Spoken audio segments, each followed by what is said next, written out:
पश्चिम बंगाले भवानीपुरस्य उपनिर्वाचनस्य अथ च शमशेरगंज जांगीपुर विधानसभा निर्वाचनानां मतगणना अद्य भविष्यति। तत्रैव ओडिशायां पिपली विधानसभासनानाम् उपनिर्वाचनेभ्यः अपि मतगणना अद्य भविष्यति।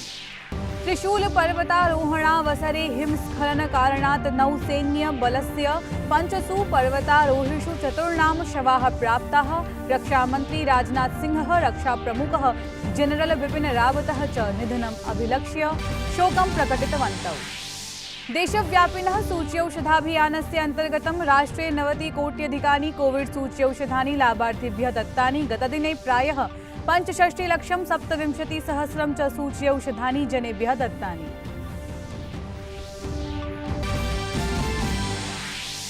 हरियाणायां पञ्जाबे च अद्य प्रभृति धान्यक्रयणम् आरप्स्यते। कृषकाणां समग्रहितं निध्याय धान्यक्रयणार्थं निर्णयः कृतः।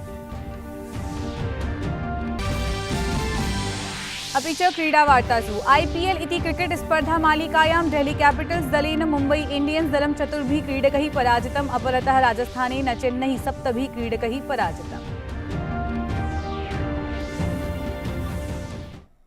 अभिवादये, अहमस्मि रचा। अत्र भवतां स्वागतम् एतस्मिन् डीडी न्यूज़ वार्ता प्रसारणे। अथ वार्ताः विस्तरेण। पश्चिम बंगाले भवानीपुरस्य उपनिर्वाचनस्य अथ च शमशेरगंज जांगीपुर विधानसभा निर्वाचनानां मतगणना अद्य भविष्यति। मतगणनाम् अभिलक्ष्य निर्वाचनायोगस्य निर्देशानुसारं सुरक्षा व्यवस्था सुदृढीकृता अस्ति। तत्रैव ओडिशायां पिपली विधानसभासनानाम् उपनिर्वाचनेभ्यः मतगणना अद्य भविष्यति। निर्वाचनायोगः लोक जनशक्ति पार्टी इति दलस्य निर्वाचनचिह्नं स्थगितीकृतम्। चिराग पासवानस्य, पशुपति कुमार पारसस्य च पक्षाभ्याम् एतस्य प्रयोगः सम्प्रति न कर्तुं शक्यते। उभाभ्यां स्वदलचिह्नस्य प्रयोगविषयकः अन्तिमः निर्णयः एतस्य मासस्य 4 दिनाङ्के भविष्यति। उभे अपि पक्षे एतस्मिन् मासे 4 दिनाङ्कं यावत् अपेक्षितानि प्रपत्राणि प्रस्तोतुं निर्दिष्टे स्तः। त्रिशूल पर्वतारोहणावसरे हिमस्खलनकारणात् नौसैन्यबलस्य 5 पर्वतारोहिषु 4 शवाः प्राप्ताः। अधुना नौसैन्यबलस्य 1 पर्वतारोही अथ च 1 वस्तुवाहकः विलुप्तौ स्तः।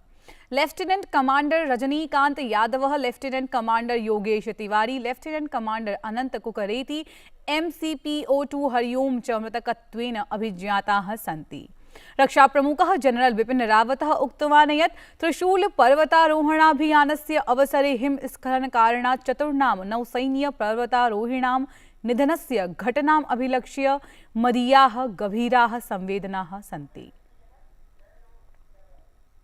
रक्षामंत्री राजनाथ सिंहः भारतीय नौसैन्य बलस्य पर्वतारोहिणाभियानदलस्य 4 सदस्यानां निधनम् अभिलक्ष्य शोकं प्रकटितवान्।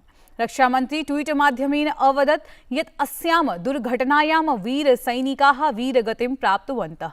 रक्षामंत्री अवदत् यत् लेफ्टिनेंट कमांडर रजनीकांत यादवः, lieutenant commander Yogesh Tiwari, lieutenant commander Anant Kukreti अपि च MCPO2 हरिओम इत्यस्य परिवारेभ्यः मदीयाः गभीराः संवेदनाः।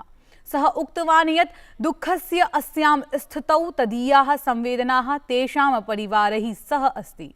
तेन पर्वतारोहणदलस्य अन्य सदस्यानां शीघ्रान्वेषणाय कामना कृता। प्रधानमंत्री नरेंद्र मोदी जल जीवन मिशन इत्यभियानं जनसहभागितया समं महिलाः ग्रामीण भारतं च शक्तीकर्तुम् आन्दोलनत्वेन वर्णितवान्। एतदभियानम् अधिकृत्य ह्यः दृश्य श्रव्य संवाद तंत्र माध्यमेन अशेषदेशस्य ग्रामपञ्चायतैः जलसमितिभिश्च सह चर्चावसरे प्रधानमंत्री उक्तवान् यत् ग्रामपञ्चायतेभ्यः जलस्वच्छता सुविधाभ्यां प्रायः 25,सहस्राधिक-2,00,000 राशिः प्रदत्तः। प्रधानमन्त्रिणा उक्तं यत् प्रशासनेन नलिका जलस्य गुणवत्तया आपूर्त्या योजनया च सम्बद्धानां प्रश्नानाम् उत्तराणि प्राप्तुं जल जीवन मिशन इत्याख्यः एकः चलदूरभाषीयः तन्त्रांशः आरब्धः। प्रधानमन्त्रिणा स्वच्छजलस्य महत्त्वं ज्ञातुं जनाः आग्रहीताः। अत्रावसरे श्रीमता मोदिना राष्ट्रिय जल जीवन कोषस्य अपि शुभारम्भः कृतः। कम ही लोगों के मन में ये सवाल उठता है कि आखिर इन लोगों को हर रोज किसी नदी या तालाब तक क्यों जाना पड़ता है? आखिर क्यों नहीं पानी इन लोगों तक पहुंचता?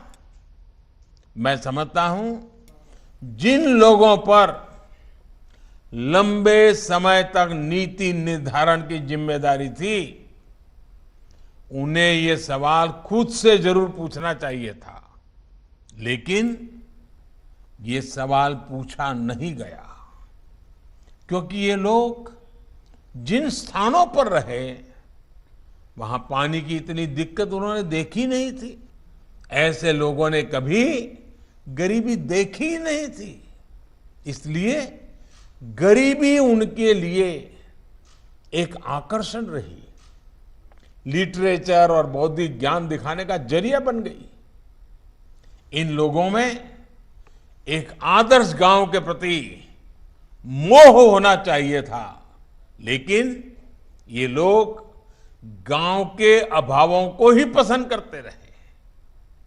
मैं तो गुजरात जैसा राज्य से हूं, जहां अधिकतर सूखे की स्थिति मैंने देखी है। मैंने ये भी देखा है कि पानी की एक एक बूंद का कितना महत्व होता है। इसलिए गुजरात का मुख्यमंत्री रहते हुए लोगों तक जल पहुंचाना और जल संरक्षण मेरी प्राथमिकताओं में रहे। देशव्यापिनः सूच्यौषधाभियानस्य अन्तर्गतं राष्ट्रे 90 कोट्यधिकानि कोविड प्रतिरोधी सूच्यौषधानि लाभार्थिभ्यः दत्तानि। गतदिने प्रायः 65,27,000 च सूच्यौषधानि योग्येभ्यः जनेभ्यः दत्तानि। सम्प्रति स्वस्थतामितिः अपि वर्धते।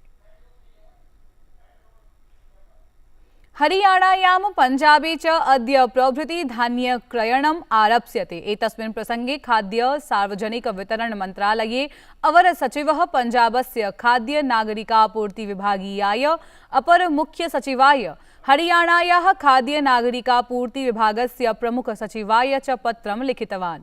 पत्रे लिखितं यत् धान्यक्रयणं 21-22-2022 सत्रस्य आषाढीय शस्यानां विपणनम् उचित सामान्य गुणवत्तायै निर्धारितानां FAQ मानदण्डानाम् अनुसारी भवेत्। पर्यावरण वन जलवायु परिवर्तन मंत्री भूपेन्द्र यादवः इटली देशस्य मिलान नगरे संयुक्त राष्ट्रस्य 26तमात् जलवायु सम्मेलनात् पूर्वम् आयोजिते एकस्मिन् उपवेशने दृश्य श्रव्य संवाद तन्त्रेण भारतस्य प्रतिनिधित्वं कुर्वन् आश्वासितवान् यत् एतस्मिन् जलवायु सम्मेलने भारतं रचनात्मकरूपेण सहभागित्वं करिष्यति। अत्र पेरिस सम्मेलनस्य प्रस्तावानाम् अनुसारी जलवायु परिवर्तन समस्यां सम्मुखीकर्तुं विकसितानां देशानां वित्तीय दायित्वानाम् आकलनं करिष्यते।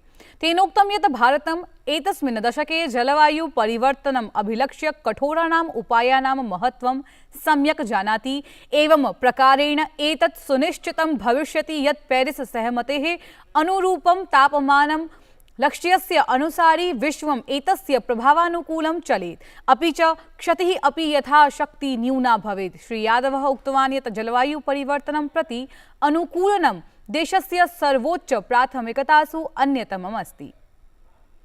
सम्पूर्णे अपि देशे विधि विषयक जागरूकतायै सहायतायै च राष्ट्रिय विधिक सेवा प्राधिकरणेन गांधी जयन्त्याः अवसरे pan India legal awareness and outreach campaign इत्यभियानस्य शुभारम्भः कृतः। राष्ट्रपतिना रामनाथ कोविंदेन दिल्ल्याम् एतस्य कार्यक्रमस्य उद्घाटनं कृतम्। राष्ट्रपतिः रामनाथ कोविन्दः कथितवान् यत् समाजस्य कृते विधि विषयक जागरूकता परमावश्यका अस्ति। This noble initiative of bringing justice to the doorsteps of people is much needed for us to become a truly just and fair society. Instead of thinking of themselves as generous providers of legal aid, members of the legal services institutions should operate from the mindset of dutiful providers of legal services to the people of India. देशस्य प्रधानः न्यायाधीशः राष्ट्रीय विधिक सेवा प्राधिकरणस्य संरक्षकः च न्यायमूर्तिः एन्.वी. रमन्ना उक्तवान् यत् अधिकाराणां विषये बोधयित्वा जनान् शक्तान् कर्तुं शक्यते. The key to equal access to justice lies in creating legal awareness first. Legal awareness will be the galvanizing force behind the reform process that we are propagating. Only when the vulnerable classes are aware about their rights, they can shape their own future. विधि मंत्री Kiren रिजिजूः NALSA प्रादेशिक विधिक सेवा प्राधिकरणां कार्यप्रणालीं भूरि प्रशंसितवान्. The legal services institutions across the nations, in coordination with district administration and different NGOs, are reaching out to lakhs of people to meet their needs, which have cropped up during the pandemic. IPL cricket स्पर्धा मालिकायाम् अबुधाब्यः शेख जायद क्रीडाङ्गणे Chennai super Kings दलस्य Rajasthan Royals दलस्य च मध्ये द्वन्द्वं जातम्. एतस्मिन् द्वन्द्वे Rajasthan Royals दलेन चेन्नई सुपर किंग्स दलं 7 क्रीडकैः पराजितम्. राजस्थान रॉयल्स दलं सम्प्रति अंकतालिकायां 10 अंकान् अर्जित्वा षष्ठे स्थाने अस्ति. चेन्नई सुपर किंग्स दलं 18 अंकान् अर्जित्वा सर्वोच्च स्थानं भजते. IPL क्रिकेट स्पर्धा मालिकायां डेल्ही कैपिटल्स दलेन एकस्मिन् रोमाञ्चके द्वन्द्वे मुम्बई इंडियन्स दलं 4 क्रीडकैः पराजितम्. प्रियाः प्रेक्षकाः, नूतन ज्ञान विज्ञान संवलितस्य वार्तावली इति संस्कृत साप्ताहिक कार्यक्रमस्य पुनः प्रसारणम् अद्य प्रातः 7:30 भविष्यति. स वै पंडित उच्यते. स्वच्छतायां भवति नूनम् ईश्वरनिवासः. अथ कस्यचिदपि राष्ट्रस्य निर्माणे स्वच्छतायाः स्थानं तु उच्यते सर्वतः उच्चम् एव. I find objectively that India was much more a giver than a receiver as far as science and technology is concerned.